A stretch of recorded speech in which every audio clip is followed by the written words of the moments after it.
السلام عليكم. قصتنا يحكي على شخص عراقي انظلم ودخل السجن من أخطر سجون بالعراق. بس هذا الشخص قرر ما يستسلم، قرر يهرب بفكرة ما حد يتخيلها ولا يجي ببال أحد. وبعد فترة قرر ينتقم من الحكومة. بس شلون راح ينتقم وشلون راح يهرب وشنو خطته؟ كل هذا راح تعرفوه بهذا القصة. خليكم ويا القصة ومشاهدة ممتعة. اسمعني زين، هاي السالفة إذا تحكيها للناس يضحكون، بس أني كنت بيها وعشتها لحظة بلحظة. السنة 2013 سجن بعقوبة المركزي، كنت محبوس ظلم بتهمة سرقة بنك، واني مالي علاقة، بس الورطة كانت من ربع السوق. كنت بزنازين الانفرادي والواحد ينقطع عن الدنيا، بس الحمد لله دماغي بعده يشتغل. هواي شفت بالسجن تعذيب، ناس تنهار، ناس تضحك من الجنون، بس الأغرب واحد اسمه حارث الناصري. هذا مو إنسان طبيعي، هذا مخلوق من نار ودماغه ألماس. حارث كان محكوم مؤبد على الثقلة، قتل مدير بنك و4 حراس. بس الغريب ما كان خايف، بالعكس يقول أني راح أطلع وانتو تبقون تتعفنون هني.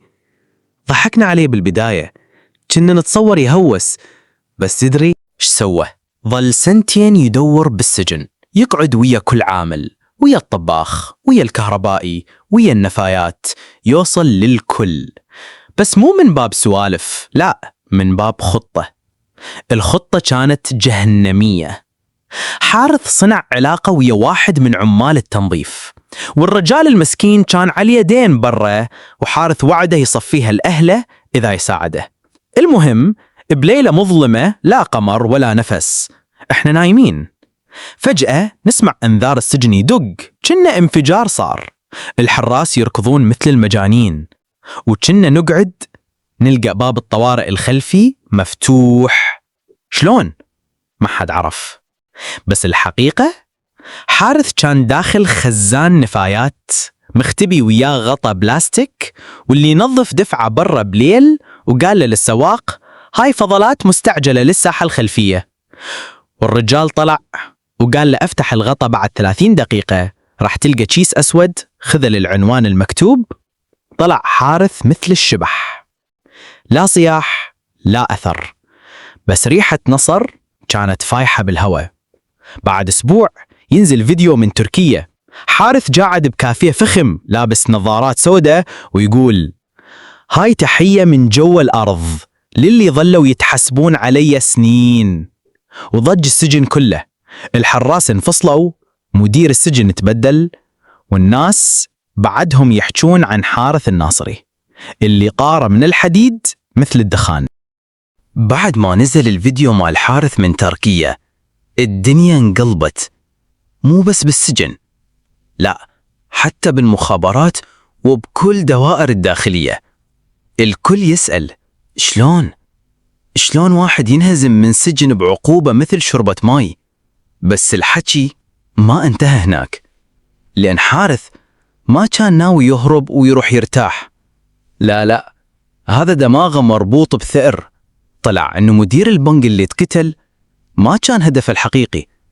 الهدف الحقيقي كان شخص ثاني، ضياء البهادلي، رجل أعمال كبير ومرتبط بسياسيين كبار. اللي ما نعرفه أنه حارث كان مهندس إلكترونيات قبل يدخل عالم الجريمة، ومشروع التكنولوجي سرق ضياء وخلاه بالسجن بتهمة مفبركة. يعني الهروب مو نهاية، بل بداية انتقام. بعد 3 أشهر من هروبه طلعت أخبار عن انفجار صغير بشقة فخمة ببيروت، واللي سكن بهاي الشقة ضياء البهادلي. بس العجيب، لا جثة لا دم لا شيء، بس حاسوب محروق وورقة مكتوبة بخط إيد تقول الحساب طويل وانت رقم 1 بس بالقائمة، حاء نون. الناس بقت تحتار، شنو هاي الرسالة؟ من وراها؟ بس وأني قاعد أسمعها بالإذاعة ضحكت، لأن بس شخص واحد يوقع بأول حرفين من اسمه حاء نون، حارث الناصري. ورا شهر رجال ثاني تاجر سلاح انخطف من قدام فندق بأربيل، وكاميرات المراقبة تعطلت بالضبط قبل 5 دقائق من العملية، والبصمة الوحيدة رسم صغير محفور على الحيط، نفس الرمز اللي كان حارث يسويه بالحيط مال الزنزانة، دائرة وسهم يضربها بالنص. صار اسم حارث مثل الشبح، لا هم لاقينه ولا هو تاركهم. وبنفس الوقت الشباب بالسجن صاروا يحجون، تدري أبو كرار حارث رجع للبلد قبل أسبوع. لا حبيبي، هو ورى الحدود بس إيده توصل لكل واحد خام بيه. ورنا الموظفة استقالت، قالوا استلمت ظرف أسود وما حكت بعدها. والأغرب حتى آمر السجن المقدم صالح طلع بتقاعد مبكر وما حد شافه من ذاك اليوم. هسه إذا تسألني حارث وين، أقول لك يمكن تركيا، يمكن أربيل، يمكن هنا يمي يشرب شاي وياك. بس اللي أعرفه هذا الرجال من طلع من باب السجن ما رجع إنسان طبيعي، صار ظل الديرة. أسبوعين ورا اختفاء المقدم صالح، ورا تسريبات حارث الناصري، وصلتني ورقة صغيرة ويا شاي، بس مو شاي من المطعم، لا، شاي من واحد من السجناء القدامى هشام، بيها بس سطر واحد: اللي خان صار اسمه محفور على الجدران، ظلك القديم راجع. ورجعت أتذكر حارث قبل ما ينهزم كان كل ليلة يكتب بالجدران، جدران الزنزانة، رموز غريبة، دوائر، سهام، أرقام مقلوبة، كأنه دا يرسم خريطة مو السجن بس إلى مستقبل كامل. هشام ذيك المرة كان شاب طيب مساعد، بس هسه صار وجهه غير، عينينا بيها حقد وهدوء بنفس الوقت. اجاني بيوم من الأيام بمكان نلتقي بيه عند حظيرة ماشية، قال لي: أبو كرار أكو شي لازم تسمعه. قال له: فضها، قلبي يوجعني من الصدمات. قال لي: حارث ما هرب بس حتى ينتقم، هو يدور ملف اسمه الملف الأسود.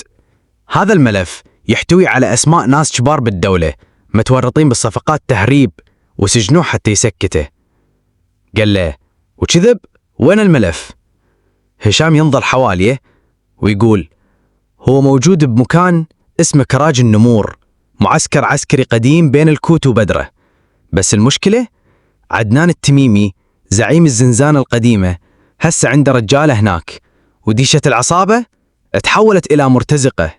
وهسه اسمعها مني، حارث بعد ما جمع اللي يحتاجه ناوي يرجع للعراق بنفسه، مو حتى يقتلهم، لا، حتى يفضحهم قدام الكل. بس أكو خبر وصلني، عدنان عرف بالخطة ورصد جائزة على راس حارث 200 مليون دينار لأي شخص يجيبه حي. فصار الموضوع مو بس هروب، صارت حرب شوارع بين ظل الدير، حارث العقل المدبر، وذراع الدولة عدنان اللي بإيده رجاله وفلوس وفساد، وجناح ثالث هشام اللي دا يشتغل من جوه يبني شبكة من شباب كانوا بالسجن القديم بس هسه صاروا أحرار. آخر مرة سمعت صوت حارث كان مقطع صوتي وصلني على الرقم القديم، رقم ما حد يعرفه: كرار إذا اختفيت لا تدورني، الملف أقرب مما تتصور، وإذا شفت رمز السهم على الحيط اعرف إني مريت قبلك بخطوة. ومن يومها قعدت كل ليلة أتخيل يا ترى من راح يوصل للملف أول، عدنان اللي راح يدفن السر، لو حارث اللي راح ينهي اللعبة كلها.